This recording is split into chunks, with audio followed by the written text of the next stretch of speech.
Şu an bu videoyu izlerken odada yalnız olduğunu sanıyorsun. Belki gecenin bir yarısı, etrafındaki her şey sessizliğe gömülmüşken sadece ekranın ışığıyla baş başasın. Hiç arkana dönüp bakmaya gerek duymuyorsun ama beynin o karanlık odanın içinde seninle aynı fikirde değil. Hiç tamamen yalnızken ensende o anlık açıklanamaz ürpertiyi hissettin mi? Göz ucuyla bir şey gördüğünü sanıp hızla o yöne baktığın. Ama sadece boş bir duvarla karşılaştığın o anları hatırla. Korku filmlerinden bahsetmiyorum dostum. Yalnızlık bir duygu değil. Beyninin sana oynadığı devasa bir illüzyon. Bilim artık şunu net bir şekilde kanıtladı.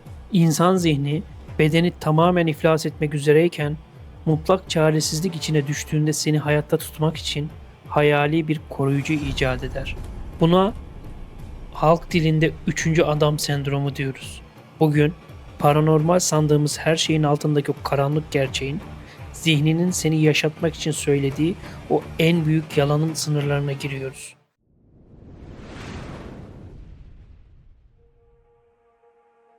Bu anlattıklarım sadece bir laboratuvar teorisi değil. Gerçek acıyla, gerçek çaresizlikle sınanmış yaşanmışlıklar. Yıl 1933. İngiliz dağcı Frank Smythe, Everest'in o meşhur ölüm bölgesinde tamamen tek başınaydı. 8.000 metre yükseklikten bahsediyoruz.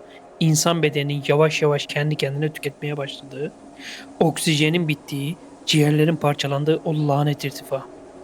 Eksi 40 derecelik soğuk Smythe'ın kemiklerine kadar işlemişti. Ekibin geri kalanı pes edip dönmüş, o ise zirve inadı yüzünden orada öylece donmayı bekliyordu. Fakat Smythe o an yalnız değildi. Ya da öyle sanıyordu. O kadar emindi ki yanında başka birinin olduğuna, cebinden son kalan nane şekerini çıkardı ve yanındaki o dondurucu boşluğa uzattı. Yanında hiç kimse yoktu. Kar fırtınasının o sağır edici uğultusundan başka hiçbir ses yoktu. Ama o birinin kendisine omuz verdiğini, usulca devam et Frank, az kaldı dediğini duydu. Onu o beyaz cehennemden sağ salim aşağı indiren şey fiziksel gücü değil, olmayan bir adamın ona verdiği bu emirdi. Bu muazzam zihin oyunu sadece dağların zirvesinde yaşanmıyor. Benzer ve çok daha ürkütücü bir hikaye kutup kaşifi Ernest Shackleton cephesinden geldi. 1916 efsanevi gemileri Endurance Antarktika buzullarında sıkışıp paramparça olduktan sonra Shackleton ve yanındaki iki adam yardım bulmak için yola çıkmışlardı. Harita yok, pusula yok, sadece devasa buzdağları, dipsiz uçurumlar ve mutlak bir karanlık. Günlerce, haftalarca süren o korkunç ölüm yürüyüşünde, tükenmişliğin en dibindeyken hepsi aynı şeyi hissetti. Dördüncü bir adam. Düşünsenize, 3 kişisiniz, açsınız, donmak üzeresiniz ve aranızda yürüyen, ayak izi bırakmayan dördüncü birini hissediyorsunuz. Delirirsiniz. Görünmez bir varlık onlara o buz cehenneminde eşlik ediyor. Ölümcül uçurumlardan düşmemeleri için yollarını aydınlatıyordu. Bu varlık asla konuşmuyor, yüzü görünmüyor, sadece orada usulca duruyordu.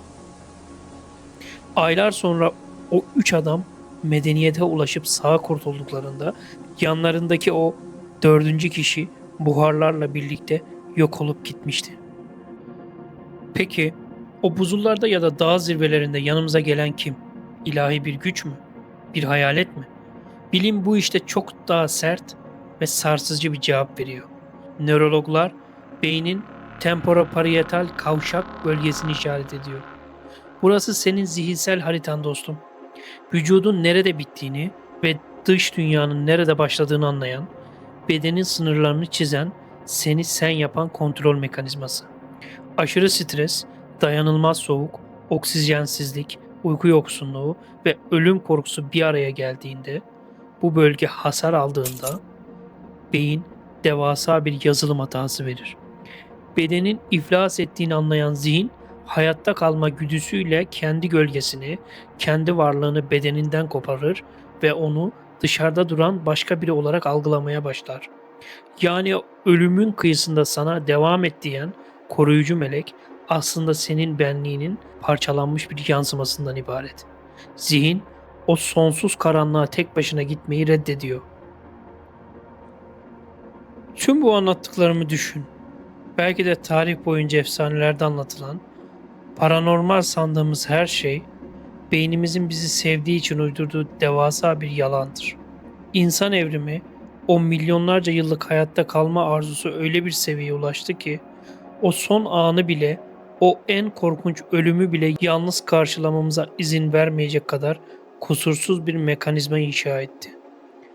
Eğer bir gün kendinizi o mutlak çaresizliğin, o dondurucu soğuğun veya o zifiri karanlığın içinde yapayalnız bulursanız, arkanıza yaslanın ve omzunuzdaki görünmez dokunuşu hissedin.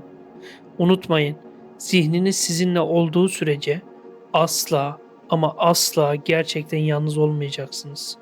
Gerçek bu, insan bu, sınır bu. Bir sonraki hafta görüşmek üzere. Kendinize iyi bakın.